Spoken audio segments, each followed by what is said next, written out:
जिनकी पुनीत पावन पवित्र शिव महापुराण की कथा बाबा देवाधिदेव महादेव की कृपा से, करुणा से, उनकी उदारता से भगवान श्री राजा महाराजा श्री गोविंद देव भगवान की पवित्र पावन कृपा से जयपुर नगर की इस पवित्र भूमि पर भगवान देवाधिदेव महादेव की छोटी काशी कहलाने वाली जयपुर नगर में विद्याधर नगर स्टेडियम आयोजन समिति, कार्यक्रम संयोजक राजन शर्मा जी, मारुति कास्टिंग, सहयोगी अंबर विलास, आलोक जी अग्रवाल भेरू ग्रुप, श्री अनिल जी संत, मुख्य यजमान श्री बजरंग लाल अग्रवाल, श्री सुधीर जी अग्रवाल परिवार। एक बार सभी यजमान परिवार के लिए जोरदार ताली बजाकर स्वागत अभिनंदन। शिव कृपा से, बाबा देवाधिदेव महादेव की करुणा से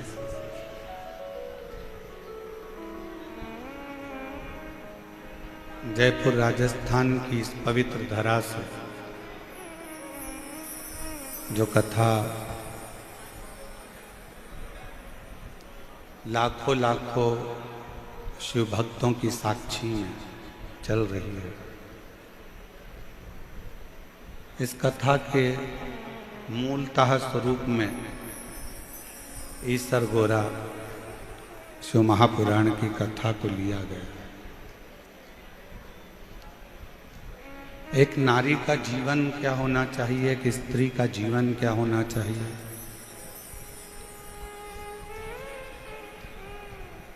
हमारे कर्तव्य क्या क्या हैं, हम किन किन कर्तव्यों का पालन करें, किन किन कर्तव्यों के प्रति हम जागरूक हों और किन किन कर्तव्यों के प्रति हमारी दृढ़ता हो। ये ईसर गोरा शिव महापुराण की कथा जयपुर राजस्थान से कह रही। लाखों की संख्या में आप लोग आए हैं। कल कोई बता रहा था कि 8 से 10 किलोमीटर के एरिया में शिव भक्त ही शिव भक्त चारों तरफ नजर आ रहे हैं। ये शिव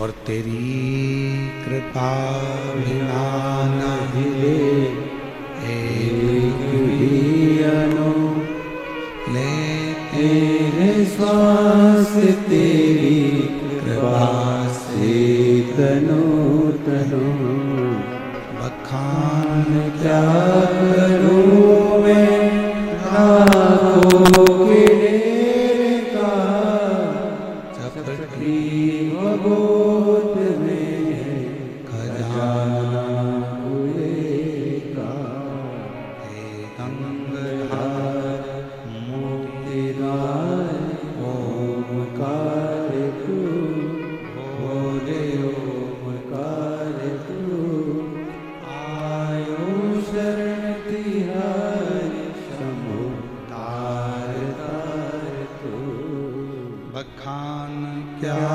करूं मैं लाखों के ढेर का, चपटी भगोत में खजाना कुबेर का, हे गंगाधर मुक्तिवार ओमकार तू, बोले ओमकार तू, आयो शरण तिहारी शंभु तार तार तू। अपने जीवन में हम शिव की जो अविरल भक्ति है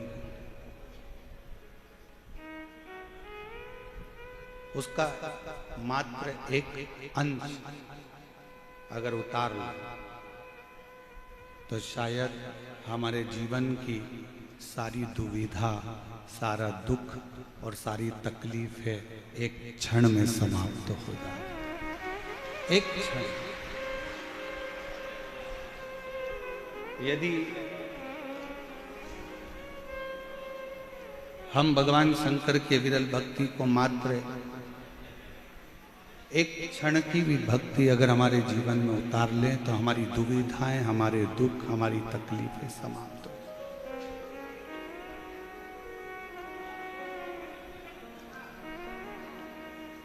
हम भगवान की शरण कब लेते हैं? हम शिव की शरण कब लेते हैं? थोड़ा सा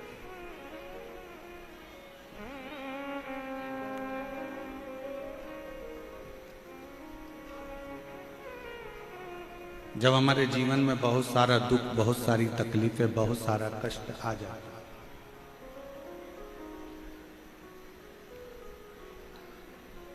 एक्सीडेंट हो गया, तब किसी ब्राह्मण देवता ने कहा कि महामृत्युंजय के पाठ कराओ, शिव की शरण में भेजा।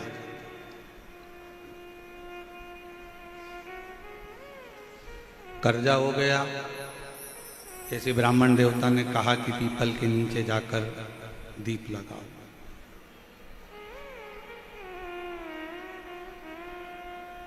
बहुत तकलीफें जब बढ़ गईं, बहुत दुख जब बढ़ गया, तब फिर भेजा कि जाकर शंकर के मंदिर में दही चढ़ाओ या दूध चढ़ाओ।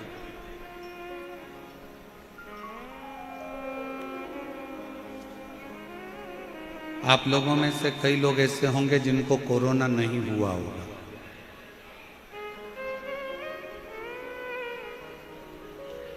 कितने लोग हैं जिनको कोरोना नहीं हुआ था?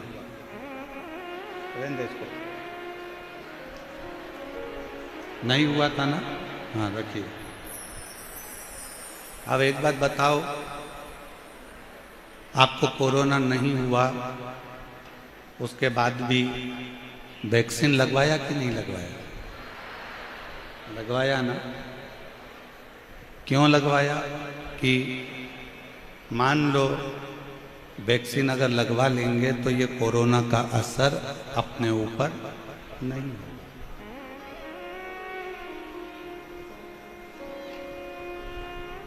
कोरोना का असर अपने ऊपर नहीं है। अब तुम्हें कोरोना हुआ ही नहीं था, तुमने फिर भी वैक्सीन लगवाई।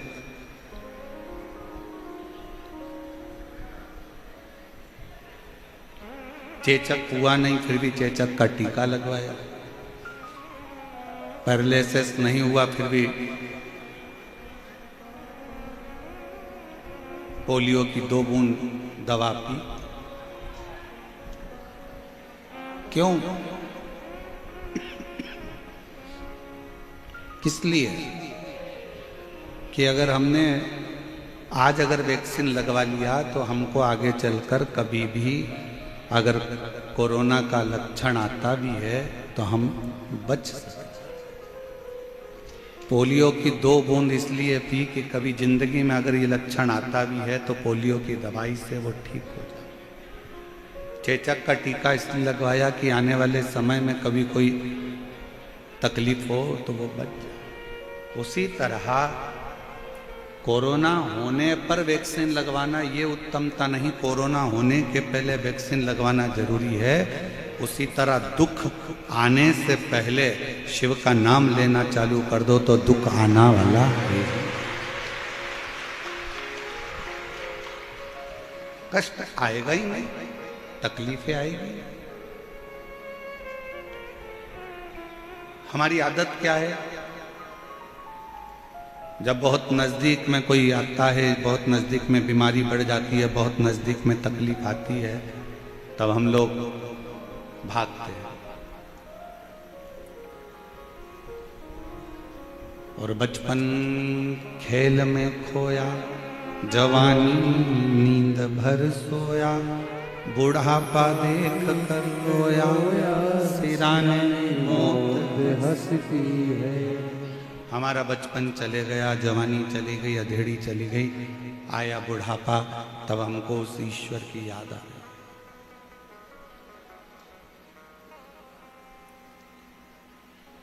जीवन खत्म हुआ तो जीने का ढंग आया, जब शम्मा बुझ गई तब महफिल में रंग आया। बुढ़ापा आया तब परमात्मा की याद आई, तो परमात्मा ने भी सोचा, रोटी ताजी थी जब दे देती गाय को तो गाय भी दुआ देती, रोटी जब पूरी कड़ली हो गई, पानी में गल गई, तब तूने गाय को दी, तो गाय ने भी सोचा गली सड़ी रोटी मुझको दी। बचपन अच्छा था, भगवान को देना था, जवानी अच्छी थी, परमात्मा को देना थी। हमने कभी भी इस व्यासपीठ ने ये नहीं कहा कि तुम तुम्हारा दुकान छोड़ो, तुम तुम्हारा घर छोड़ो, तुम तुम्हारा परिवार छोड़ो। ये व्यासपीठ कभी नहीं कहती, क्योंकि शंकर भगवान कभी अपना घर नहीं छोड़े, तो हम तुमको क्यों कहें कि घर छोड़ कर जाओ। शिवजी ने कभी अपनी पत्नी को नहीं छोड़ा, तो हम तुमको क्यों कहें कि पत्नी को छोड़कर गंगा जी में जाकर बैठ जाओ। शिवजी ने अपने बच्चे नहीं छोड़े, तो हम क्यों आपसे कहेंगे कि अपना बुढ़ापे में अपने बच्चों को छोड़कर कहीं जाकर बैठ जाओ। क्यों कहेंगे। शिवजी का परिवार ये कहता है कि अपने नजदीक में अपनी पत्नी को भी रखो, अपने नजदीक में अपने बच्चों को भी रखो, अपने नजदीक में अपने परिवार को भी रखो, और उन सबको रखकर भी अपनी साधना में तल्लीन रहो, अपनी भक्ति में तल्लीन रहो। इसमें भेद नहीं होना चाहिए।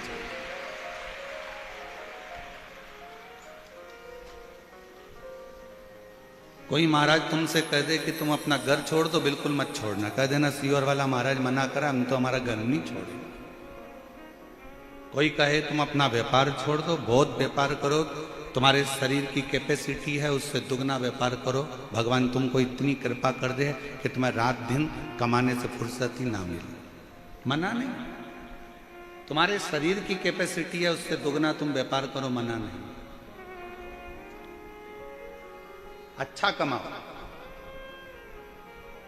पर तुम्हारी कमाई के साथ में एक बात का और याद रखना कि वो कमाई का कम से कम 100 रुपए में से 10 रुपए ऐसे कमाना कि वो 10 रुपए आप अपने खुद के ऊपर। हम दान की नहीं कहेंगे कि तुम अपना, कई लोग कहते हैं कि अपनी कमाई का इतना अंश बाहर निकाल कर दान करो, ये करो वो करो। हम तो नहीं कहते कि तुम अपनी कमाई का इतना अंश निकाल के दान करो, हम तो ये कहते तुम्हारी कमाई का इतना अंश निकाल के अपने खुद के ऊपर खर्च करो।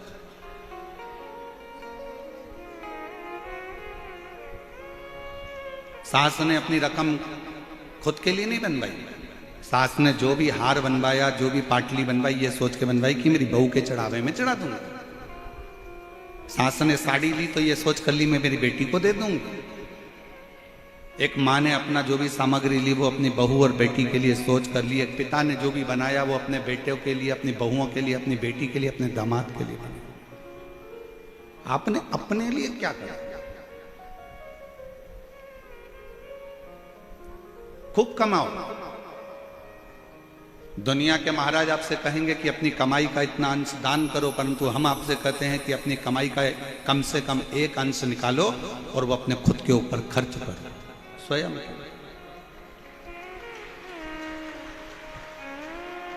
इसीलिए थोड़ा सीवर वाला महाराज लोगों को थोड़ा खटकता है। उसके खटकने का कारण ये क्योंकि वो सीख ऐसी देता है। अब लोग कहते हैं कि अपनी कमाई का एक अंश निकाल कर दान करना, और हम कहते हैं कि अपनी कमाई का थोड़ा सा भाग निकाल कर अपने ऊपर खर्च करना, स्वयं के ऊपर। हम कमाई में इतने डूब जाते हैं, हम काम में इतने डूब जाते हैं कि अपना ध्यान नहीं रख पाते। नौकर 12 बजे 1 बजे जाएगा, बिल्कुल घड़ी देखेगा नौकर, बिल्कुल घड़ी, मतलब 1 बज गई सेठ जी मैं तो ये चल।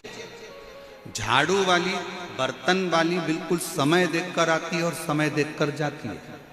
और दुनिया के तुम ऐसे नौकर हो गए कि तुमको दुकान पर टिफिन रखा है और खाने की फुर्सत नहीं है, कमाने में लगे हुए हो, एक भिखारी भी तुम्हारे दरवाजे से भीख मांगता है ना, तो तुम्हारे सामने दरवाजे पर खड़े होकर ठेले वाले से केले खरीद कर तुम्हारे सामने केला छीलकर भिखारी भी खाता है, क्योंकि उसको भी मालूम है कि मुझे कमाना है तो मुझे शरीर पर ध्यान देना पड़ेगा।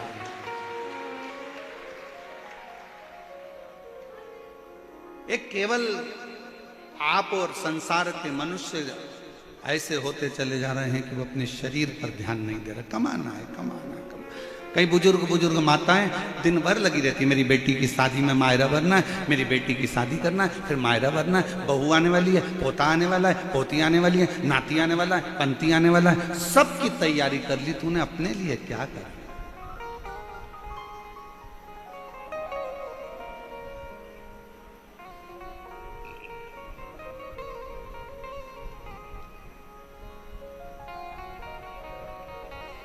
स्वयं के लिए क्या करें? शिव महापुराण की कथा सबसे पहले कहती है अपना परिवार, अपना कुटुंब, अपना घर पहले उसको देखो। और फिर निवेदन करूंगा, अगर दान करना है ना आपको, तो उसके लिए भी शिव महापुराण ने कहा। कहाँ करना दान? पहले अपने घर के अंदर देखो कि अपना घर का कोई व्यक्ति दुखी तो नहीं है। घर का व्यक्ति अगर सुखी है तो फिर अपने परिवार में देखो कोई दुखी तो नहीं है। परिवार में सब सुखी हैं तो फिर अपने पड़ोस में देखो, पड़ोस में कोई दुखी तो नहीं है। पड़ोसी अगर सुखी है तो फिर अपनी कॉलोनी में देखो कोई दुखी तो नहीं है। कॉलोनी में देखने के बाद फिर अपने वार्ड में देखो कोई दुखी तो नहीं है। फिर अपने प्रदेश में देखो, अपने जिले में देखो कोई दुखी तो नहीं, फिर भारत में देखो कोई दुखी तो नहीं है। सबसे पहले अगर अपना कोई दुखी है तो थोड़ा सा सहयोग। अपने कोई रिश्तेदार का बच्चा पढ़ना चाहता है, एजुकेशन लेना चाहता है, और भगवान ने अगर आपको थोड़ा सा धन दिया है और उसके पास अपने बच्चों को पढ़ाने का पैसा नहीं है, तो आप कहीं दान मत करो। सबसे पहले उस पहचान वाले के बच्चे को अच्छी एजुकेशन दिलाओ।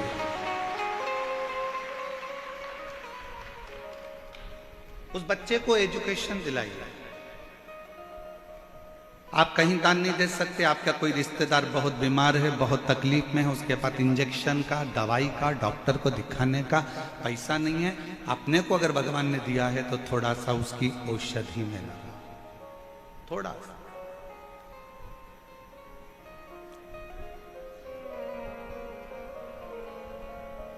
सर्वे भवन्तु सुखी। थोड़ा कहते हैं लोग कि सियोर वाला महाराज थोड़ा उल्टा चलता है। ठीक है, दुनिया गाली देती रहेगी, दुनिया अपशब्द कहती रहेगी, और अपनी एक लाइन अपन हमेशा अगर आपको बोलते हैं तो अपने ऊपर भी अमल करते हैं। क्या किसको रोइए और चादर तान के सोइए। आग लगे बस्ती में, अपन मस्ती। दुनिया कितना भी बखाड़ा करे, कोई कहे महाराज ने ऐसा बोल दिया, कोई के महाराज ने वैसा बोल दिया, कोई के ऐसा हो गया, कोई के वैसा हो गया। अपन तो ऐसे जोरदार जूड़ा मुड़ा बांध के और धागे से ऐसा ऐसा करवा करवा के पेंटिंग कर सोच क्या कर।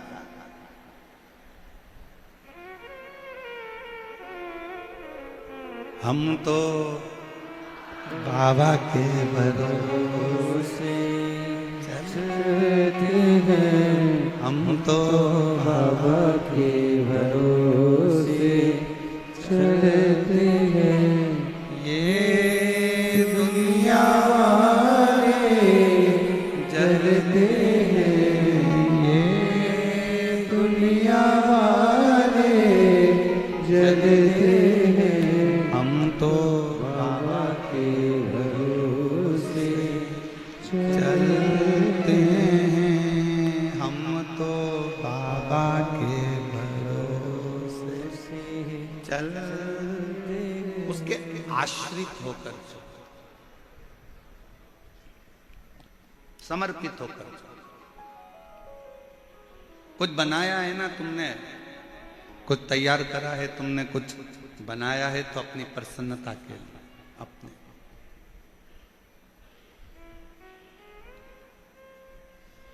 स्वयं।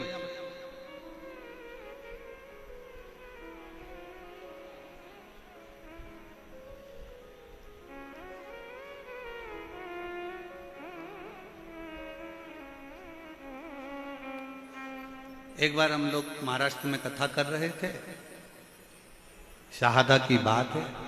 शहादा में कथा चल रही थी और हम जब शहादा में कथा कर कर जजमान के यहाँ से किसी अन्य जगह पर कहीं जा रहे थे तो एक व्यक्ति ने कहा, और महाराज मजे में हो?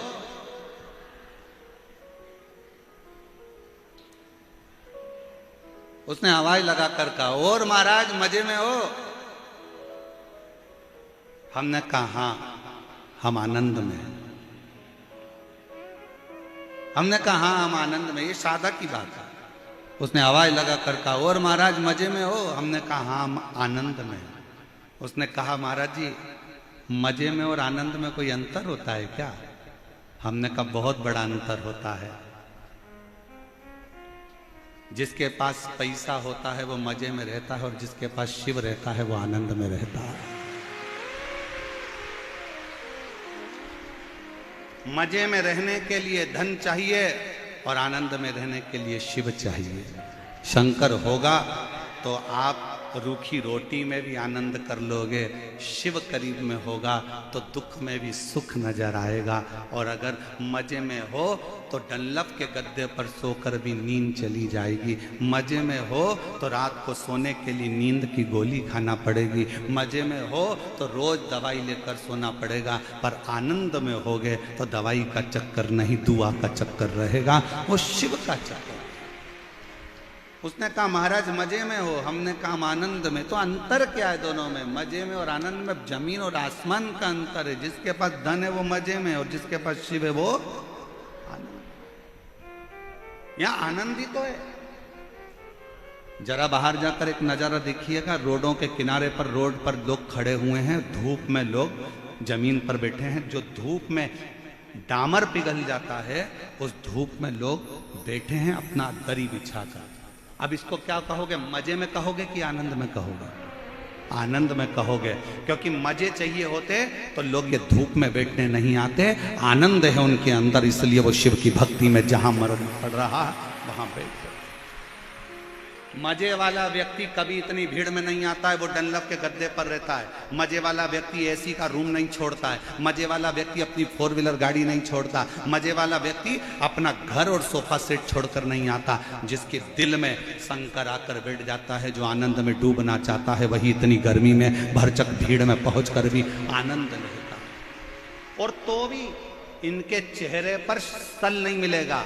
ये पेड़ के नीचे भी बैठे हैं तो इनके चेहरे पर सल नहीं है। इनको सीहोर वाला महाराज तो अभी तक दिखा भी नहीं है। इनको सीहोर वाला महाराज तो अभी तक दिखा भी नहीं है, ये अभी तक मिले भी नहीं है। और जहां बैठे हैं तो भी इनके चेहरे पर वही प्रसन्नता मिलेगी जैसे एक प्यासे को कुएं का पानी मिल जाता है तो वो तृप्त हो जाता है, और एक प्यासे शंकर के भक्त को शिव पुराण मिल जाती है तो वो तृप्त हो जाता है। क्या मिलेगा? क्या? शिव को पाना है, आडंबर से दूर हो जाना। शिव को पाना। ब्रह्मा जी ने शिव जी पर शंका कर कर गलती कर दी थी। और केवल ब्रह्मा जी की शंका नहीं थी, शंका बहुत सारों की होती है जो शिव पर करा करते हैं, जो समझते ही नहीं है शंकर को।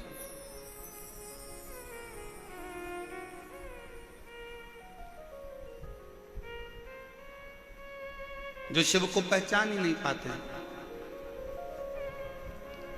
क्या रखा है एक लोटा जल में? क्या रखा है एक लोटा जल में? लोटा लोटा लोटा लोटा चिल्लाते रहते हो, गुरुजी एक लोटा जल सारी समस्या का। अरे भाई, ये इतने पत्र जो भरे पड़े हैं हम तो पढ़ भी नहीं पाते हैं भाई। 4-5 पत्र कुल टोटल पढ़ने में आते हैं और बाकी के पत्र सब यहीं की यहीं धरे रह जाते हैं। क्या रखा है शिव का था?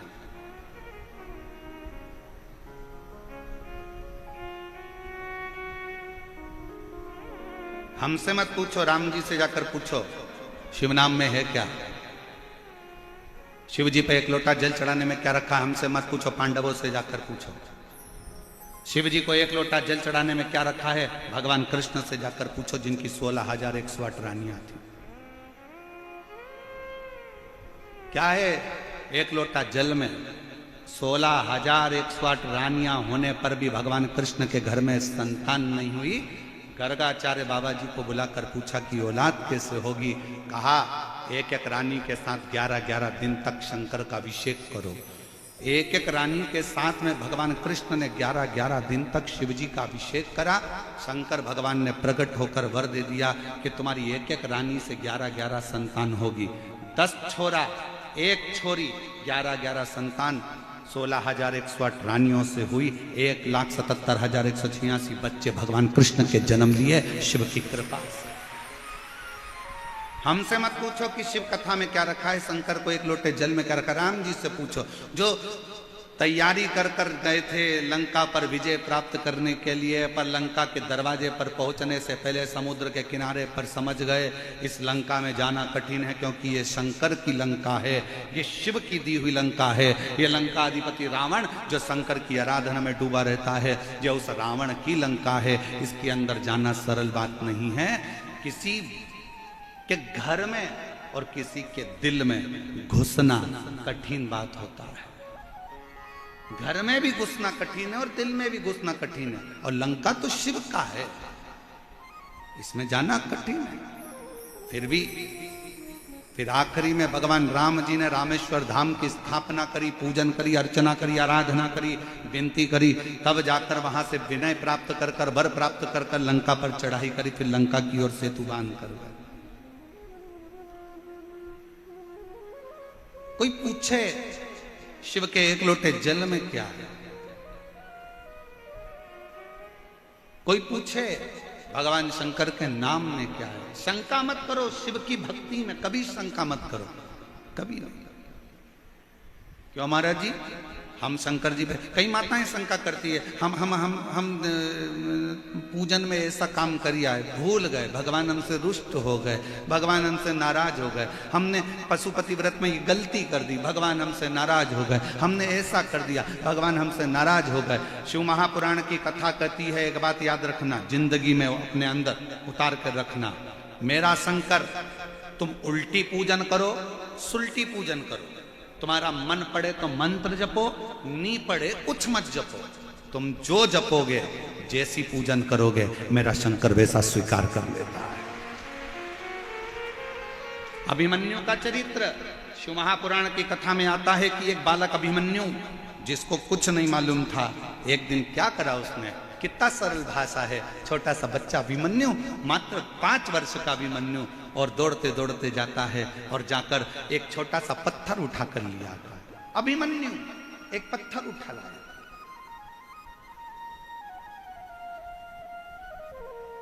और अभिमन्यु पत्थर उठा कर लाया, उस पत्थर को उसने एक जगह पर रख लिया। क्या करता है अभिमन्यु? छोटा सा 5 साल का बच्चा दौड़ता दौड़ता जाता है, अंदर से पानी भरकर ला रहा था, तो मैया ने चिल्ला दिया, कहां पानी लेकर जा रहा है? पानी का लोटा वहीं छोड़ दिया, अपना कपड़ा गीला करा, जिस वस्त्र को पहना था उसी को गीला कर लिया, गीला करके उसको लाके पत्थर पर निचोड़ रहा है अभिमन्यु, पत्थर पर निचोड़।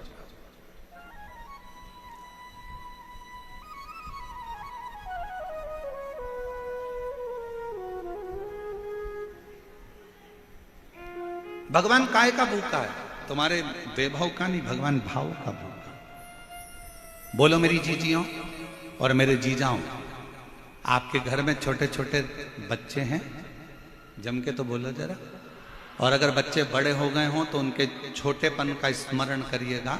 आपकी बेटी, आपका छोटा सा बेटा, आपकी छोटी सी बेटी, उसके पास में इतना सा प्लास्टिक का गैस का चूल्हा, इतनी सी उसके पास में भगोनी तवेल, इतना सा उसके पास में चम्मच, इतने इतने से उसके पास में प्लास्टिक के कप,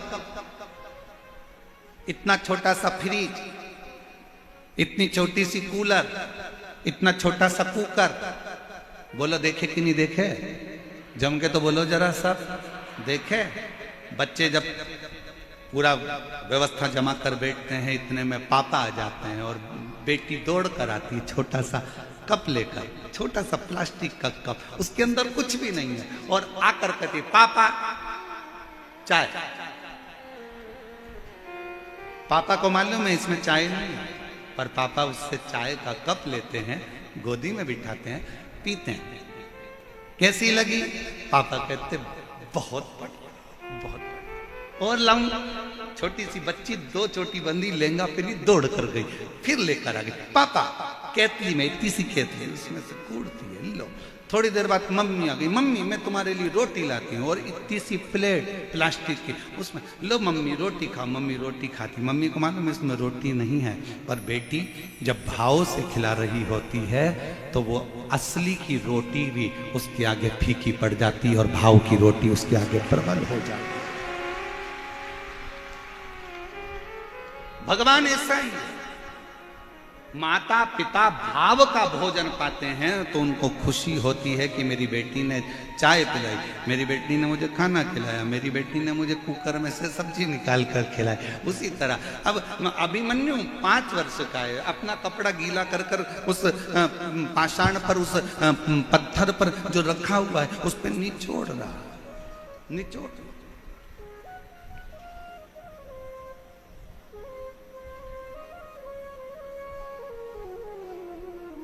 गया अभिमन्यु, चंदन नहीं है, 2 पत्थर लिए, एक पत्ती रखी पेड़ की, अब कौन से पेड़ की थी नहीं मालूम, पत्थर, उस पे पत्थर पे दोच दिया, दोच के उसको ऐसा संभल के गीला गीला पिसी हुई पत्ती पत्ती इकट्ठी करके उस पत्थर पर उसने पोत दिया, भगवान को चंदन लगा दिया। नहीं है अभिमन्यु के पास भोजन, गया दौड़ के, मां ने सूखे कुछ आंवले के टुकड़े सुखाए थे, वही आंवले के टुकड़े की गुठली, आंवले के भी भाग ऊपर के नहीं, गुठली लाया और भगवान के सामने फल के रूप में रख दिया। अभिमन्यु, कोई तुमसे कहे ना कि भगवान को प्रसन्न करने के लिए बहुत सारी सामग्री की जरूरत है, ओ मेरी जयपुर की जीजियों, मेरी बेटियों, मेरे बेटाओं, मेरी माताओं, मेरे भाई, मेरे जीजाओं, मेरे पिता तुल्य भाई, ध्यान रखना भगवान को तुम्हारे धन और दौलत की नहीं, भगवान को तुम्हारे निर्मल स्वभाव की और तुम्हारे भाव की जरूरत है। वो कौन कहता है भगवान खाते नहीं, कोई शबरी की तरह खिलाते। कौन कहता है भगवान आते नहीं, कोई द्रौपदी की तरह बुलाओगे तो आए।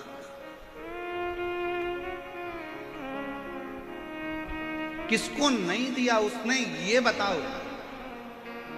ए मेरी जीजियों, संसार का कोई मानव अगर तुम्हारे पास में आकर कह दे कि भगवान शंकर ने मुझको नहीं दिया या मुझको नहीं दिया या मुझको नहीं दिया, सब झूठ है। जो एक बार शिव महापुराण की कथा को दिल से सुनता है, एक बार कहीं मौका मिल जाए और पंडाल में बैठकर कथा का रस तत्व ग्रहण करता है, ये निश्चित है शंकर उसकी झोली 3 महीने में भरता जरूर है। क्यों नहीं देगा? क्यों नहीं?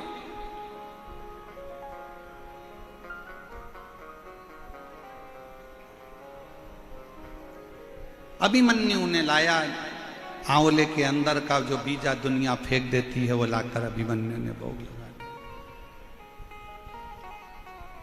उसके पास में दिया भी नहीं है, बुझा हुआ दिया मिट्टी का लाकर बुझे हुए दिए से ही आरती कर रहा। और भगवान शंकर प्रसन्न हो जाता। चंचुला देवी ने कौन सा पुण्य करा था? एक पापी की पत्नी थी चंचुला देवी, जिसका पति बिंदुक प्रेत योनि में पड़ा हुआ था। अच्छा कर्म नहीं करा था बिंदुक ने रत्ती भर भी, पर चंचुला देवी उसकी पत्नी थी, उसकी पत्नी थी।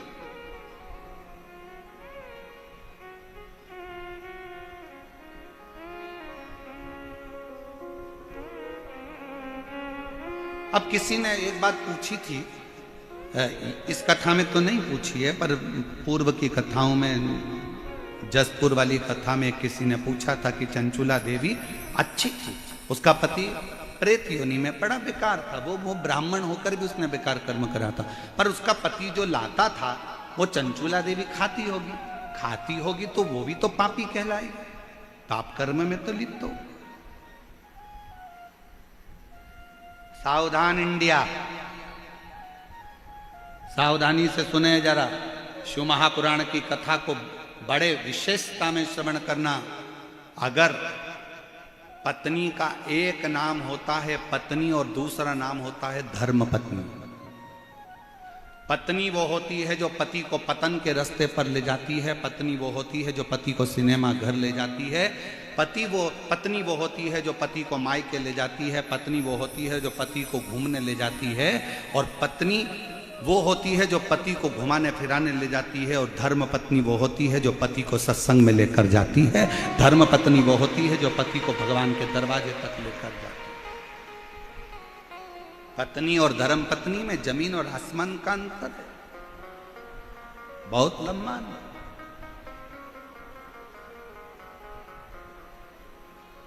अगर तुम्हारे कहने से तुम्हारे घर के पति, तुम्हारे कहने से तुम्हारे घर के बेटे, तुम्हारे कहने से अगर तुम्हारी बहू, तुम्हारे कहने से तुम्हारी बेटी, तुम्हारे कहने से तुम्हारा दामाद, तुम्हारे कहने से तुम्हारे पोता पोती भूल से भी अगर एक बार मंदिर सत्संग या कथा या भगवान शंकर की मंदिर तक पहुंच जाएं तो समझ लेना कि उस घर में तुमने सारे तीर्थ कर लिए और सारा तीर्थ का आनंद प्राप्त कर,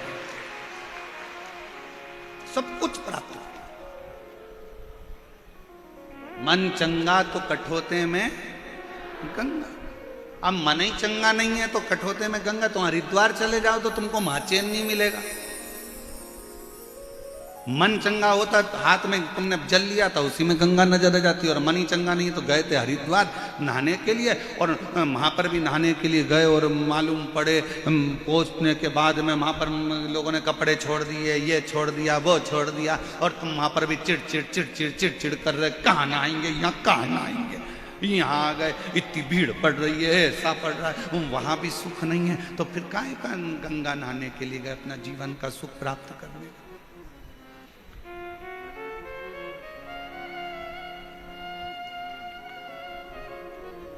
लोग कहते हैं चंचूला पति कमाता था, पाप कर्म करता था, उसका अंश धर्म पत्नी खाती थी, तो इसको भी पापी की गिनती में रखा जाए।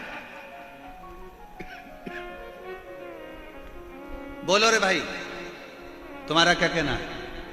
जयपुर वाले जो निर्णय देंगे कथा अमर में ही मोड़ देंगे। तुम निर्णय दो आज।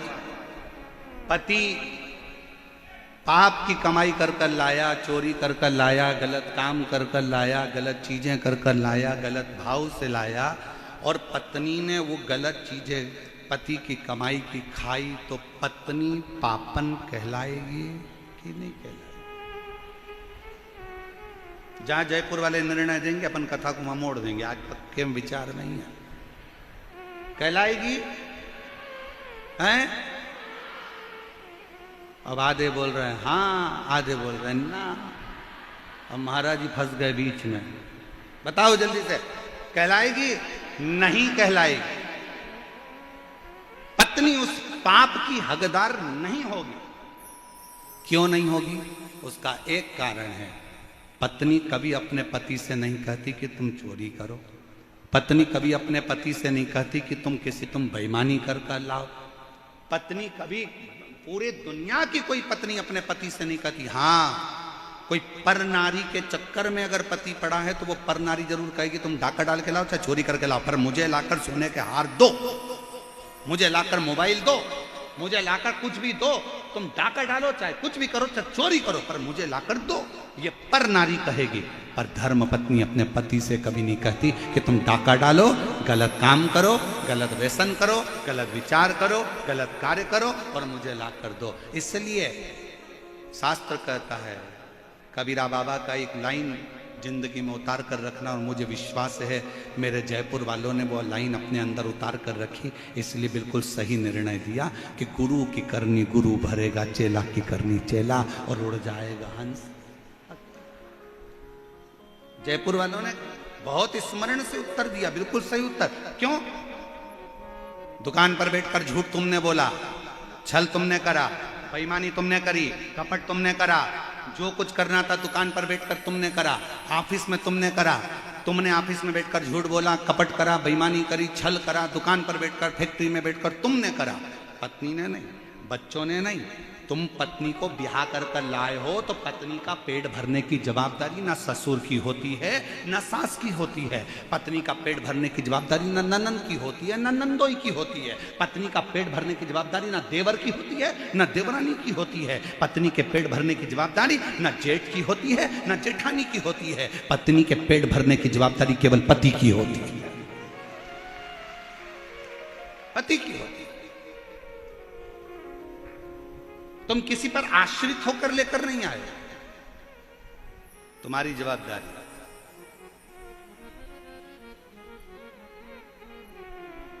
तुम्हारे बल पर में आई, किसी दूसरे के बल पर नहीं। तो पेट भरने की जवाबदारी किसकी है?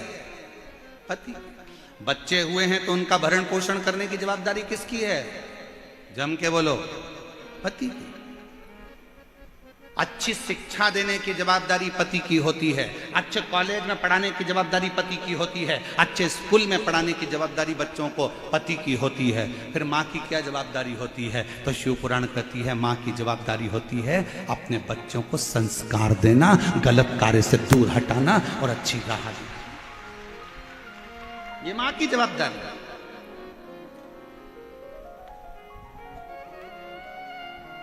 ये माता की जवाबदारी।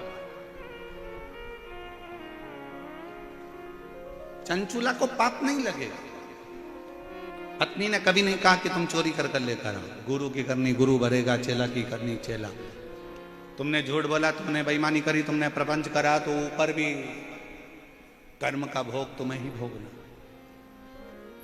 बल्कि धर्म पत्नी तो इतना अच्छा काम करती है, तेरी कमाई में से थोड़ा सा धन निकाल कर कहीं दान कर देती है तो तेरी कमाई शुद्ध हो जाती है और खुद भी परम धाम जाती है और तुझे भी लेकर जाती है। वो धर्म पत्नी होती है। गलत नहीं कर रही।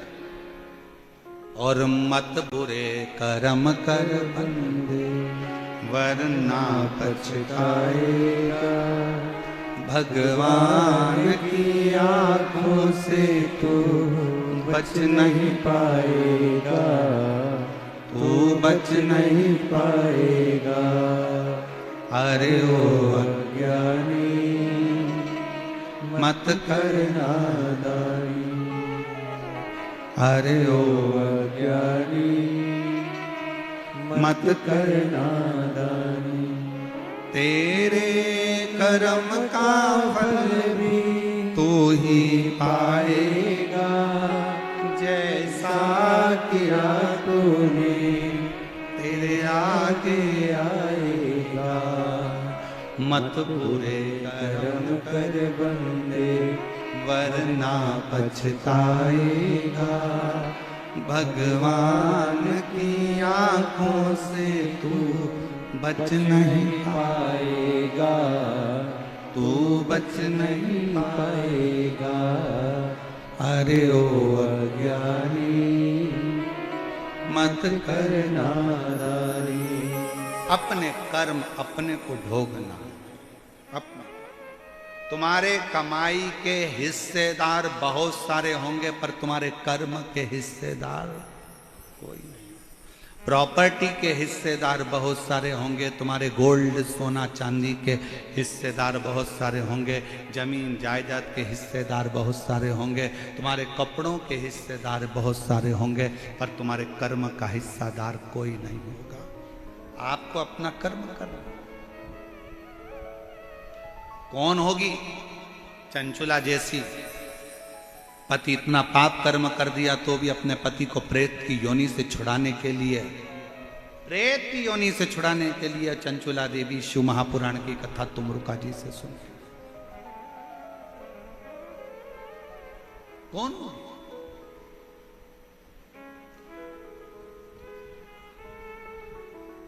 पति कहता है मेरी पत्नी मुझसे प्यार नहीं करती, मेरी पत्नी मुझसे प्रेम नहीं करती, प्रेम नहीं करती तो चतुर्थी का व्रत नहीं करती, खाना खा के निपटा देती। चतुर्थी व्रत करा, करवा चौथ का व्रत करा। बच्चों से प्रेम नहीं करती तो संतान सप्तमी का व्रत ना करती। एक नारी का पूरा जीवन खुद के लिए कुछ भी नहीं है। व्रत करे तो पति के लिए, बच्चों के लिए, सोमवार मंगल बुध गुरु शुक्र शनि जो करती है बच्चों के लिए। शरीर में बीमारी होने के बाद भी खड़ी होकर प्लेटफॉर्म पर भोजन बनाती रहती है। रसोई घर में बुखार है तो भी बच्चों का टिफिन बनाना पड़ेगा। सवेरे बच्चे भूखे चले जाएंगे, पति ऑफिस क्या लेकर जाएगा। बेचारी अपने लिए क्या जीती है, क्या जीती। और उसके बाद भी उसकी जिंदगी में क्या प्राप्त होता है? केवल ताने, अपशब्द, अपशब्द। चंचुला देवी से तुमरुका जी ने कहा था, सुन चंचुला, तेरा पति प्रेत योनि में पड़ा है, उसको पड़े रहने दे, क्योंकि उसने बेकार कर्म करा है। उसको क्यों मुक्त कराना चाहती है? जो तेरा ध्यान नहीं दिया, पर स्त्री में लगा दिया, एक वेश्या का संग पकड़ लिया, रानी का हार चुरा के ले आया और रानी का हार भी ले जाकर देने लगा, तो उस वेश्या को देने लगा। तेरे घर का जितना धन था वो वेश्या को ले जाकर दे दिया। वेश्या के बच्चों को पालता रहा और खुद के बच्चों को नहीं पाला। तू ऐसे पति के लिए शिवपुराण की कथा सुन रही है? ऐसे पति के लिए? चंचुला, तेरी बुद्धि मारी गई है, तेरा विवेक कहां चले गया चंचुला? चंचुला कहती है, वो फिर वो एक लाइन याद कर लो, वो ऐसी टेढ़ी चोटी वाली बाई की। कौन सा गाना था वो? भला है बुरा है जैसा भी है मेरा पति मेरा दिलदार। वो टेढ़ी चोटी वाली बाई फिल्म में गाई यही गाना, फिर याद करो। गौ कहा तुमरुका जी ने, ये तेरा पति तो प्रेत है, गलत योनि में पड़ा, और तू उसके लिए कथा करा रही, उसके लिए। चंचुला देवी का शब्द अगर आप सुनोगे ना शिव महापुराण की कथा का, मैं तो कहूंगा पूरे जयपुर वालों के भाग्य हैं जो आपको ईसर गोरा शिव पुराण की कथा मिली है। यह संवाद, और इस कथा को केवल यही नहीं, 272 देश इस कथा को सुन रहे हैं। 272 देश इस कथा को सुन रहे हैं, और प्रत्येक देश से इस कथा को सुनने की ललकता थी। जो कथा चंचुला देवी का चरित्र जनमानस को मालूम पड़ रहा, ईसर गोरा कथा।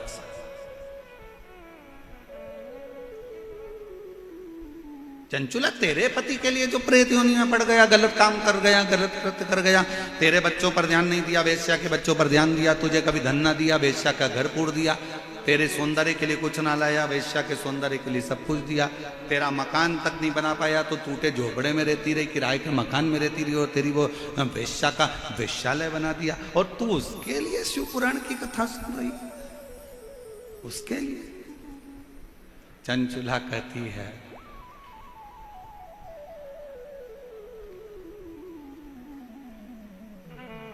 जिसके साथ मेरे 7 फेरे डले हैं, मैं उसके एक जन्म अगर उसका बिगड़ गया तो उसके 6 जन्म बिगड़ने नहीं दूंगी।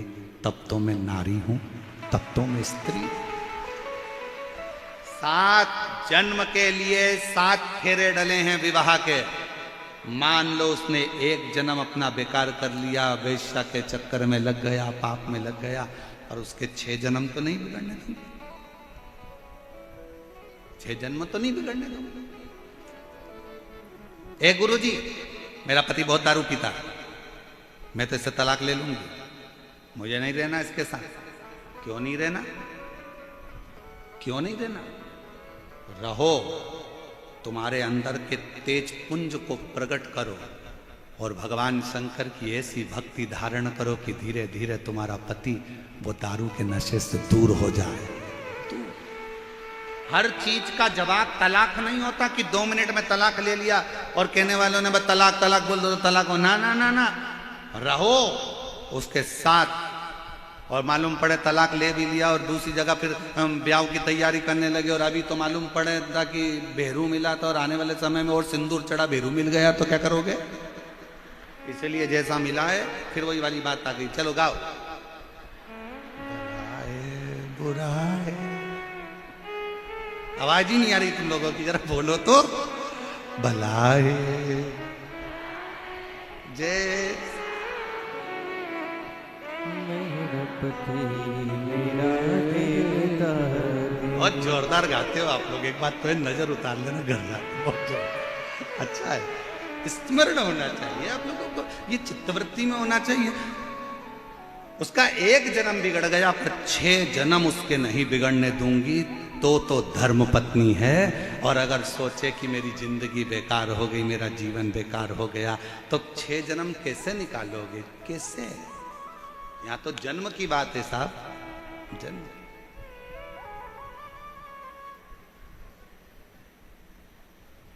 और फिर याद रखो, हर जन्म में पत्नी मिलेगी, हर जन्म में पति मिलेगा, हर जन्म में बच्चे भी मिलेंगे, हर जन्म में तुमको भोजन भी मिलेगा। कुत्ता बन गए तो भी खाने को मिलेगा, चींटी बन गए तो भी खाने को मिलेगा, झिंगुर बन गए तो भी खाने को मिलेगा, मछली बन गए तो भी खाने को मिलेगा, पक्षी बन गए तो भी खाने को मिलेगा। प्रत्येक जन्म में तुम्हें सब कुछ मिलेगा, पर प्रत्येक जन्म में शिव महापुराण की कथा नहीं मिलेगी। ये केवल एक मनुष्य जन्म में प्राप्त होती है, जिसमें हम अध्ययन कर सकते हैं, हम स्मरण कर सकते हैं, हम उतार सकते हैं। चंचुला के प्रश्न भारी थे, भारी। शिव कथा कर रही है, भगवान शंकर का संवाद कर रहा है। शिव महापुराण की कथा कहती है कि आनंद में रहने के लिए तुम्हें धन की नहीं, विश्वास की जरूरत पड़ती है, भरोसे की जरूरत। जब आप लोग 21 मई से 27 मई तक निरंकारी मैदान दिल्ली में जो शिव महापुराण की कथा होगी, उसको जब आप श्रवण करोगे, तो दिल्ली से जब आप उस कथा को निरंकारी मैदान दिल्ली से जब सुनोगे 21 मई से 27 मई तक, तो उस कथा का स्मरण में आप देखेंगे कि पांडवों का जितना भरोसा कृष्ण पर था, पांडवों का उससे अधिक भरोसा शिव पर था, भगवान शंकर पर। और भरोसा ही तो होना चाहिए। एक पत्र है, अच्छा है।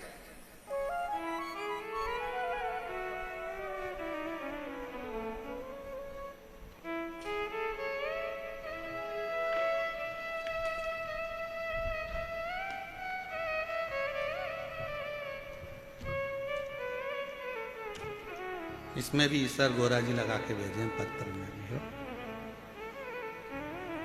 आनंद कंवर,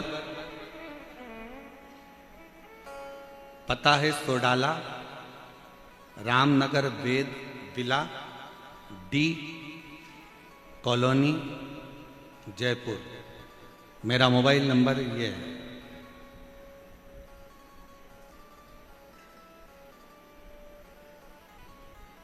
मेरा निवेदन गुरुजी,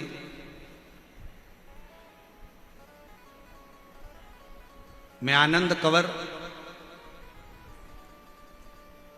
गले में गठान हो गई थी, जिस गठान को डॉक्टर ने गलत कहना चालू करा था। हम लोग बहुत परेशान हो गए। तब हमारे पड़ोस में रहने वाली आंटी जी मंजू कंवर, जिन्होंने अचानक से घर आकर यह उपाय बताया कि मंजू कंवर जी, महाकाल में सीहोर में एक बार जाओ, वहां रुद्राक्ष लेकर आओ, बाबा से कंकर शंकर पूजन कर कर आओ, डॉक्टर ऑपरेशन का बोल रहा है, एक बार शिव पर भरोसा कर कर दो। हम लोग गए, कंकर शंकर पूजन कर कर वहां का रुद्राक्ष लाए, शिव जी के मंदिर जाना चालू करा, लोटा भरकर जल चढ़ाना प्रारंभ करा। गुरुजी, आज मैं बाबा को धन्यवाद देने आई हूँ। डॉक्टर ने तो गले में जो गठान हुई थी उसका ऑपरेशन का बोला था, पर मेरे बाबा ने, पत्र को आप लोग एलईडी पर पढ़ सकते हैं, मेरे बाबा ने 15 दिन के भीतर गांठ वह दर्द को समाप्त कर दिया और गठान भी पूरी मेरी 15 दिन के अंदर समाप्त। 15 दिन के गठान। कहीं बैठे हो तो एक बेलपत्र लेने के लिए आ सकते। शिव भक्ति किसको कहते हैं? भगवान शंकर का एक पत्र है, अच्छा है।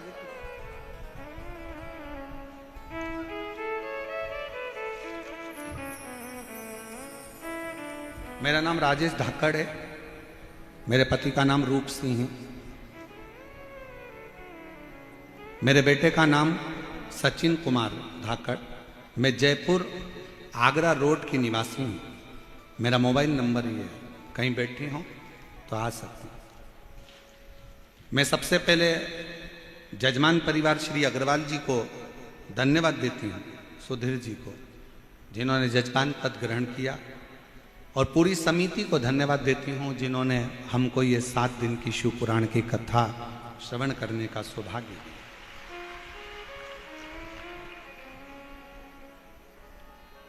जयपुर के अंदर कुबेर भंडारी की कृपा से ये कथा का लाभ मिल रहा है। गुरुदेव, मेरा बेटा सचिन 6 साल से नीट की तैयारी कर रहा था, पर 6 साल से नीट की तैयारी करता पर उसका सिलेक्शन नहीं हो पा रहा, जिसकी वजह से मेरा बेटा पूर्ण तरह से हार चुका, धीरे धीरे डिप्रेशन की ओर जाना चालू हो गया। मैंने अपने बेटे से, एक माँ से अपने बच्चे का दर्द नहीं देखा जाता। मैंने अपने बच्चे से कहा कि क्यों चिंता करता है, एक बार शिव महापुराण की कथा सुनना प्रारंभ कर। बच्चे को जब डिप्रेशन की ओर देखा तो बच्चे को कथा में लगाया, उसका मन लगा, डिप्रेशन से बाहर निकला। उसने कहा, मम्मी मैं पशुपतिनाथ का व्रत कर लूं? मैंने कहा बिल्कुल कर।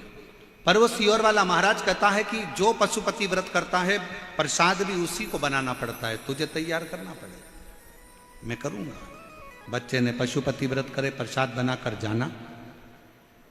मेरे बेटे ने आपकी एक बात को स्वीकार कर लिया कि अपनी पढ़ाई को 4 गुना कर दो, अपनी विद्या अध्ययन को 4 गुना करो, जो शिक्षा ग्रहण कर रहे हो कोचिंग 4 गुना करो, मेहनत 4 गुना करो, रात दिन एक करो और फिर एग्जाम देने के लिए जाओ। 2024 में मेरा बाबा ऐसी कृपा कर दिया गुरुदेव कि मेरे शंकर की कृपा से बेटे ने पूरी पढ़ाई कर कर बेलपत्री पर शहद लगाकर चढ़ाई, और बाबा की कृपा से मेरे बेटे का नीट की परीक्षा क्लियर हो गई। मैं बाबा को धन्यवाद देने के लिए आई हूँ।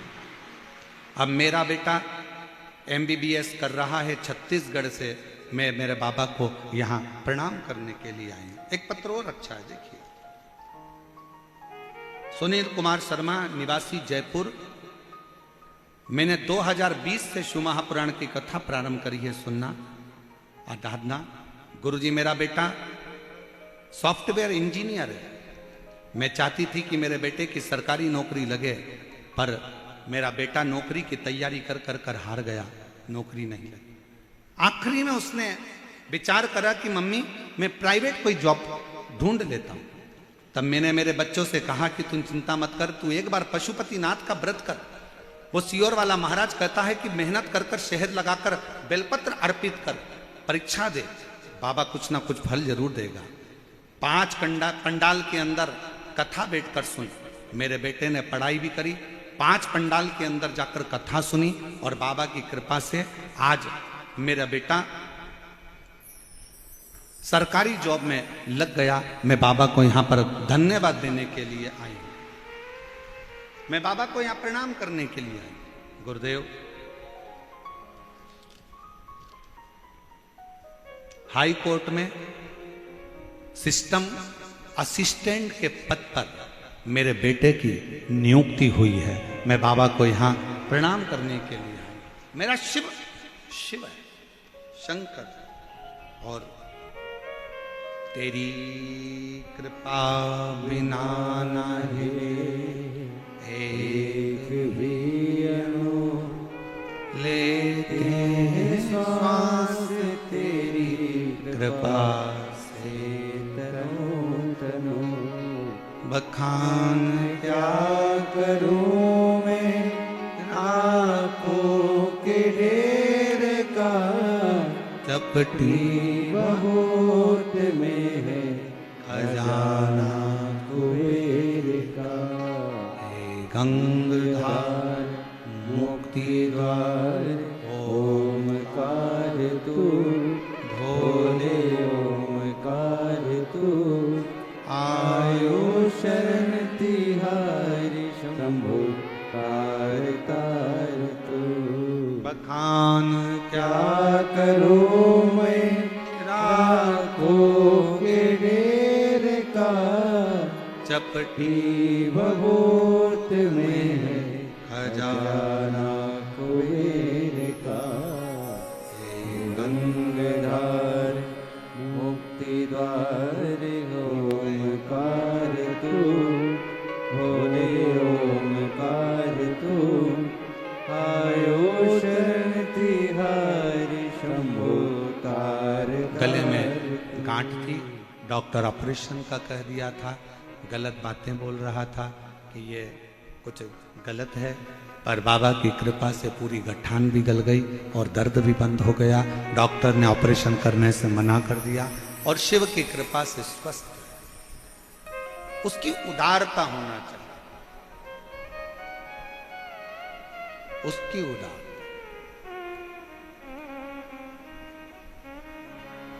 आप अगर भरोसा पक्का रख सकते हो, एक बात बताएं, ध्यान रखिएगा, पैसा रखने के लिए बहुत सारे बैंक हैं, सोना रखने के लिए बहुत सारे लॉकर हैं, पर शिव को अपने अंदर रखने के लिए बहुत सारे दिल नहीं है। अच्छे दिल की चाह मेरे बाबा को भी होती है, अच्छे मन की चाह शिव को होती है। आप श्रेष्ठ मन से, श्रेष्ठ चित्त से, श्रेष्ठ वृत्ति से जब शिव को पुकारते हो, शंकर सुनता है।